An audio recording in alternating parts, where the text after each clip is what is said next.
எல்லாருக்கும் வணக்கம். Post production work போயிட்டு இருக்கனால கொஞ்சம் நான் லேட்டாக வந்துட்டேன். அதுக்காக உங்கள் எல்லாத்தையும் நான் மன்னிப்பு கேட்டுக்கிறேன். என்னுடைய படங்கள் எல்லாமே அநேகமாக வந்து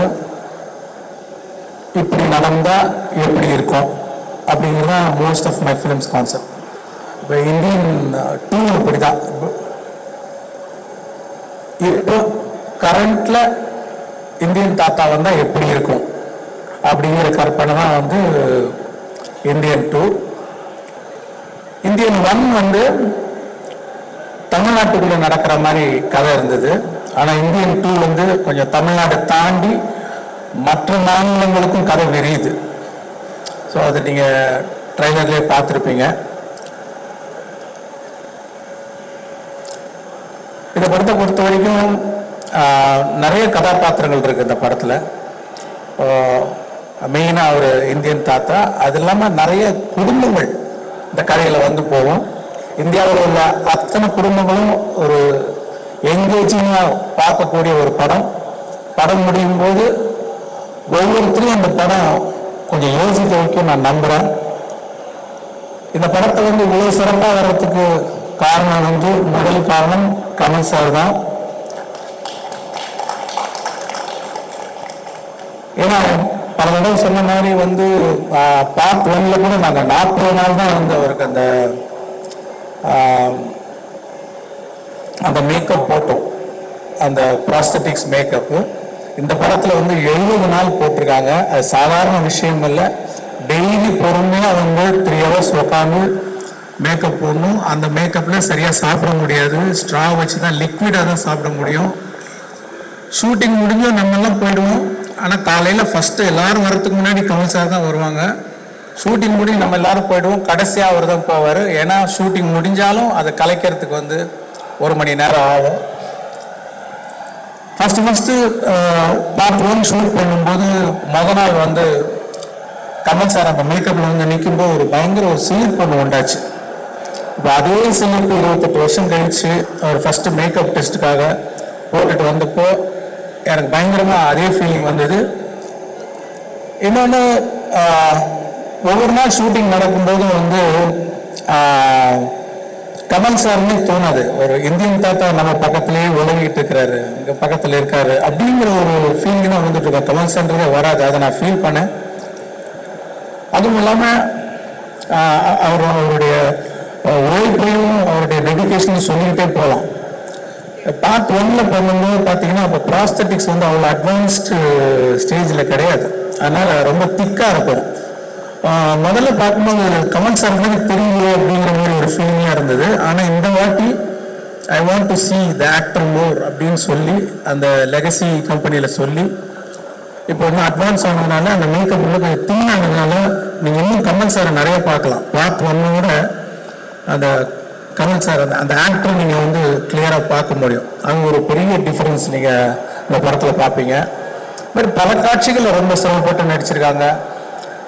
ஏற்கனவே ஆடியோ ஃபங்க்ஷனில் சொன்ன மாதிரி ஒரு சீன் 4 நாள் ரோப்லேயே தூக்கி நடித்தாங்க. அதாவது ஒரு சீனில் வந்து ஒரு ஷாட் ரோப்பில் இருக்கும், 2 ஷாட் ரோப்பில் இருக்கும். ஆனால் காலையில் வந்து ஈவினிங் பேக்கப்பாக வரைக்கும் ரோப்லேயே தான் தூங்கணும். அந்த மாதிரி 4 நாள் ரோப்பில் தூக்கி நடித்தாங்க. ப்ராஸ்தட்டிக்ஸ் மேக்கப்பு, வேற ஒரு மொழி பஞ்சாபில் பேசணும், நடிக்கணும். அப்புறம் என்னன்னா அது 48 ஃப்ரேம்ஸ் ஸ்லோ மோஷனில் எடுக்கிறோம். அதனால அது என்ன பண்ணோம்னா முதல்ல டயலாகை பேசி நாங்கள் அதை ரெக்கார்ட் பண்ணோம். 12 ஃப்ரேம்ஸில் ரெக்கார்ட் பண்ணோம். ரெக்கார்ட் பண்ணோன்னா அது ஃபாஸ்ட்டாக ப்ளே ஆகும். உங்களுக்கு தெரியல, சிக்கி சிக்கி சிக்கின்னு ஒரு மாதிரி ஃபாஸ்ட்டாக வரும் சவுண்டு. இப்போ அந்த சவுண்டை ப்ளே பண்ணி அந்த ரோப்பில் தொங்கி இந்த ப்ராஸ்தட்டிக்ஸ் மேக்கப்போட பஞ்சாபி பேசி அதுக்கு சிங் பண்ணி நடிக்கணும். அதில் வேகமாக போகிற அந்த சவுண்டுக்கு வந்து கேட்ச் பண்ணி நடிக்கிறது யாராலும் முடியாது எனக்கு தெரிஞ்சு. அது அவ்வளோ சிறப்பாக பண்ணியிருக்காங்க. பத்தாவது நீ கையில் வர ஆக்டிவிட்டி, கை ஏதோ வரைஞ்சிக்கிட்டே இருக்கும். அந்த மாதிரி ஒரு சேலஞ்சிங், என்ன சேலஞ்சிங்காக கொடுத்தாலும் பண்ணுறாரு அவர்.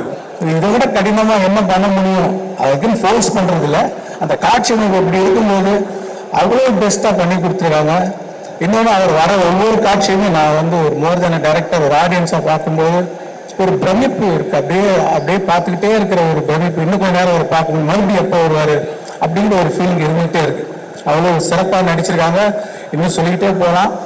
அது மாதிரி இந்த படத்தை ரொம்ப சிறப்பாக்கி கொடுத்த கமல் சாருக்கு வந்து என்னோட நன்றி தெரிவிச்சுக்கிறேன். அப்புறம் அனிருத் வந்து பாட்டெல்லாம் கேட்டிருப்பீங்க.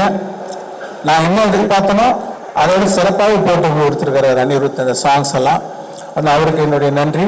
நான் ஏற்கனவே சொன்ன மாதிரி ஒரு டியூன் வந்து ஒரு ஓகே சார் எவ்வளோ பர்சன்ட் சார் அப்படிம்பாரு, ஒரு 80% ஓகே அப்படின்னா அதெல்லாம் ஒத்துக்க மாட்டேன்.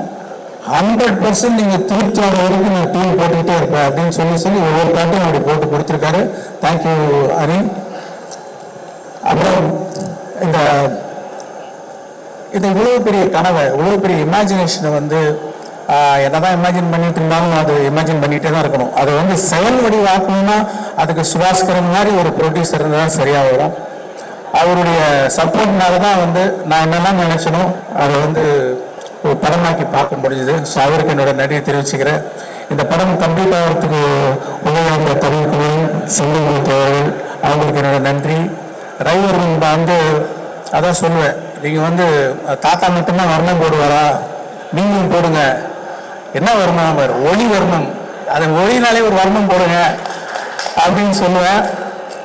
உடனே புரிஞ்சுட்டு ஏதோ ஒரு மேஜிக் ஒன்று பண்ணுறாரு. பண்ணி முடிச்சுட்டு வந்து நிற்பார், என்ன சார் அந்த ஒளி வர்ணம் வந்துருச்சா? இல்லைங்க இது ஒளி வர்ணம் இல்லை, இது ரை வர்ணம் அப்படின்னு நான் சொல்லுவேன். அவரும் சிறப்பாக வந்து ஒளிப்பதிவு செஞ்சுருக்காரு. அப்புறம் நடிகர்கள் வந்து சித்தார்த்,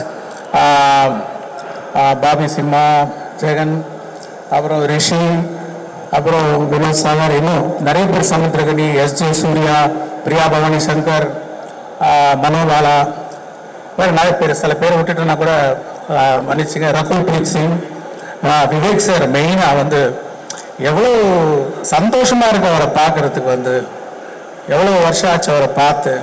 இந்த படத்தில் பாருங்கள், ரொம்ப வித்தியாசமான ஒரு கதாபாத்திரம். அது வழக்கமாக சொல்கிறேன் வித்தியாசமானன்ட்டு, உண்மையிலே ஒரு வித்தியாசமான கதாபாத்திரம்.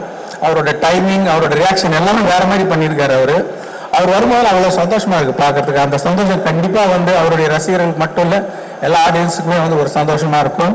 இன்னும் வேறு யாராவது நடிகர்கள் பேரை சொல்ல விட்டதுன்னா மன்னிச்சிங்க. அதே மாதிரி டெக்னீஷியன்ஸ், அந்த குணால் ராஜன் ஃபஸ்ட் டைம் அவரோட ஒர்க் பண்ணுறேன். வந்து இழைக்கிறாரு சவுண்டு. அதாவது ஒரு சின்ன பார்த்தீங்கன்னா இந்த ட்ரைலரில் நிறைய ஷார்ட்ஸ், நிறைய டீட்டெயில்ஸ், அத்தனைக்கும் சத்தம் கேட்கணும். ஏன்னா இந்த பக்கம் மியூசிக் போயிட்டு இருக்கு, இந்த பக்கம் டயலாக் போயிட்டு இருக்கு, இந்த பக்கம் எஃபெக்ட்ஸ் போயிட்டு இருக்கு. இதில் எதுவுமே மிஸ் ஆகாமல் எல்லா சவுண்டும் கேட்க வைக்கிற ஒரு நல்ல மேஜிக்கை பண்ணியிருக்காரு குணால். அவருக்கு என்னுடைய நன்றி.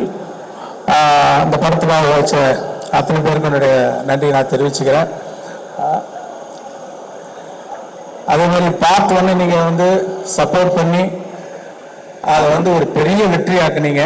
அதே மாதிரி இந்த படத்தை நீங்கள்லாம் சப்போர்ட் பண்ணி பெரிய வெற்றியாக்குன்னு உங்கள்கிட்ட நான் தாழ்மையை கேட்டுக்கிறேன். நன்றி, வணக்கம்.